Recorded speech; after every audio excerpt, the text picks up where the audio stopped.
మన పెద్దలు ఒక మాటనేవాళ్ళు, రాజుకైనా బంటుకైనా ఎలాంటి వాడికైనా ఒక రోజు వస్తుంది, ఆ రోజు కోసం ఎన్ని రోజులైనా ఎదురు చూడాలి అని.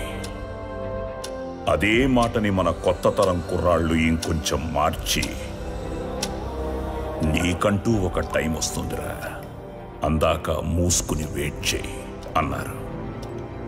ఇప్పుడు మన కథ ఆ మాట చెప్పిన ఆ తరం వాళ్ల గురించో, ఆ మాటని మార్చిన ఈ తరం వాళ్ల గురించో కాదు. అప్పటి నుండి ఇప్పటిదాకా ఏ తరం వాడైనా కళ్ళు కాయలు కాసేలా ఎదురు చూసే ఆ ఒక్క రోజు గురించి.